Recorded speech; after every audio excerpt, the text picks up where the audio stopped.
Bismillahirrahmanirrahim. Yang terhormat Ibu Dosen Mulyani Mahmud SPD MSA dan teman-teman yang saya banggakan. Perkenalkan, nama saya Sri Indah Faujian R. Hasan. Saya dari kelas akuntansi D akan mempresentasikan tugas statistika ekonomi yang berjudul konsep dasar, jenis, dan distribusi frekuensi. Nah, definisi statistika dibagi dua, yakni statistika adalah ilmu mengumpulkan, menata, menyajikan, menganalisis, dan menjadi informasi untuk membantu mengambil keputusan yang efektif. Sedangkan statistik yaitu suatu kumpulan angka yang tersusun lebih dari satu angka. Nah, selanjutnya adalah perkembangan statistika. Yang pertama adalah zaman Mesir dan Cina untuk besar pajak. Yang kedua, B. Zaman gereja untuk mencatat kelahiran, kematian, dan pernikahan. C. Tahun 1937, Tinbergen mengembangkan ekonomi statistik. D. Higgs mengembangkan matematika ekonomi untuk analisis is-aim. Dan E. Tahun 1950, Bayes mengembangkan teori pengambilan keputusan. Nah, ada juga pengguna statistika. Pengguna statistika ini menghadapi ada masalah yang dihadapi. Nah, yang seperti contohnya manajemen, masalah yang dihadapi adalah penentuan struktur gaji, pesangon, tunjangan karyawan, dan yang kedua adalah penentuan jumlah persediaan barang dalam proses dan barang jadi. Yang ketiga, evaluasi produktivitas karyawan, dan yang keempat, evaluasi kinerja perusahaan. Sedangkan akuntansi, masalah yang dihadapi adalah penentuan standar audit barang dan jasa. Yang kedua, penentuan depresiasi dan apresiasi barang dan jasa. Dan yang ketiga adalah analisis rasio keuangan perusahaan. Nah, pengguna statistika lanjutan adalah ekonomi pembangunan. Masalah yang dihadapi adalah yang pertama adalah analisis pertumbuhan ekonomi, inflasi, dan suku bunga. Yang kedua adalah pertumbuhan penduduk dan tingkat pengangguran serta kemiskinan. Dan yang ketiga, indeks harga konsumen dan perdagangan besar. Nah, selanjutnya ada pengguna statistika agribisnis. Masalah yang dihadapi oleh agribisnis adalah analisis produk tanaman ternak, ikan, dan kehutanan. Yang kedua, kelayakan usaha dan skala ekonomi. Dan yang ketiga, manajemen produksi agribisnis. Dan yang keempat, analisis ekspor dan impor produk pertanian. Nah, ada juga jenis-jenis statistika. Jadi statistika ini terbagi menjadi dua jenis, yakni statistika deskriptif dan statistika induktif. Statistika deskriptif adalah yang pertama ukuran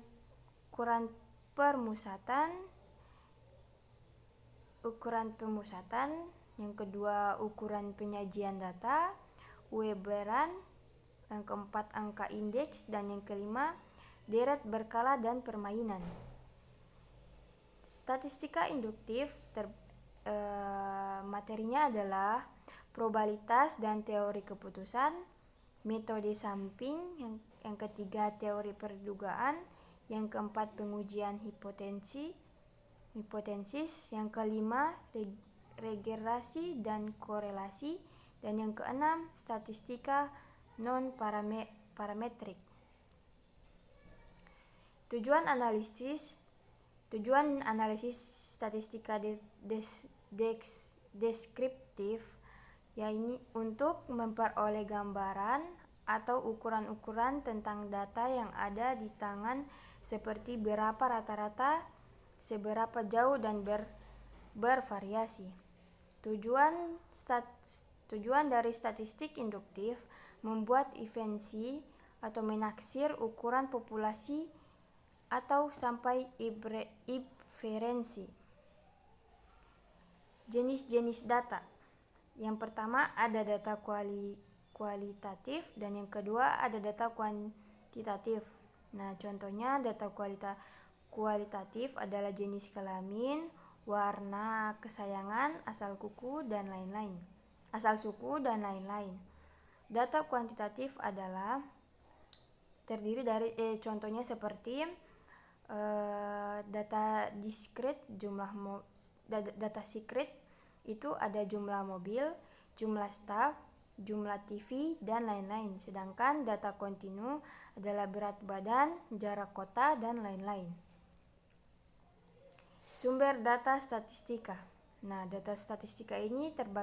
sumber data statistika ini ada dua, yaitu data primer dan data sekunder. Data primer itu seperti contohnya BPJS, Bank Indonesia, World Bank, IMF, dan FAO, dan lain-lain. Sedangkan data sekunder adalah wawancara langsung, wawancara tidak langsung, dan observasi pengamatan. Skala pengukuran. Skala pengukuran ini terbagi menjadi 4, yakni skala nominal, skala ordinal, skala interval, skala rasio. Skala nominal adalah angka yang diberikan hanya sebagian label saja. Contohnya seperti pria 1, wanita 2, dan waria 3. Skala ordinal yaitu angka mengandung pengertian atau tingkatan. Contohnya seperti ranking 1, 2, dan 3. Ranking 1 menunjukkan lebih tinggi dari ranking 2 dan 3. Nah, kemudian skala interval, angka mengandung sifat ordinal dan mempunyai jarak atau interval, seperti contohnya 1. Saham sangat prospektif dengan harga 5.438 atau sampai dengan 6.750.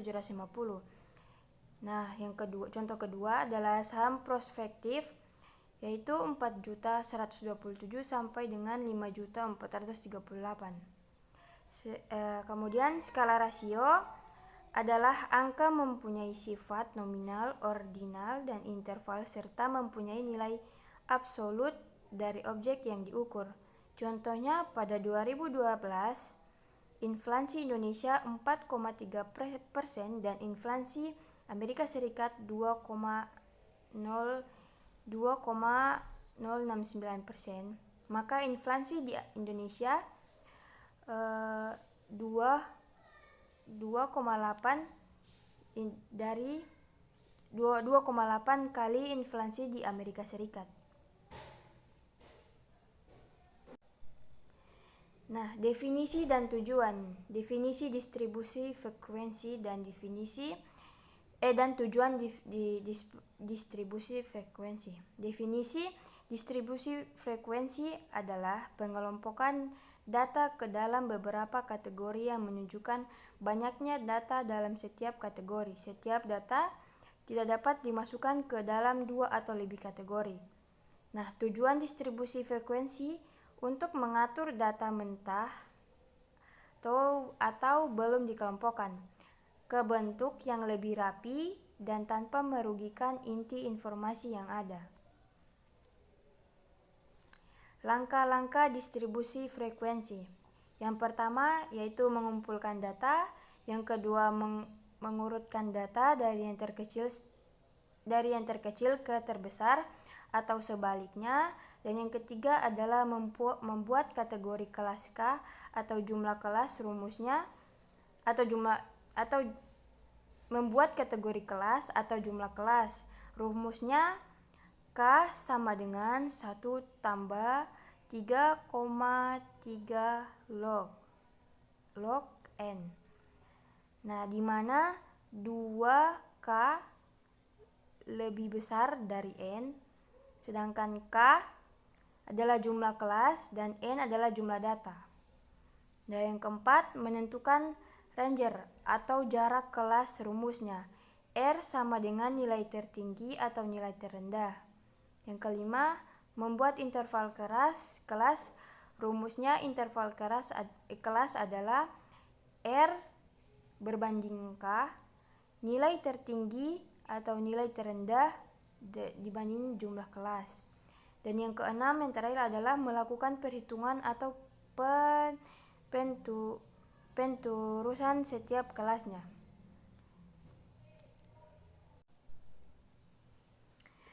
Baiklah, terima kasih. Sekian presentasi dari statistika ekonomi.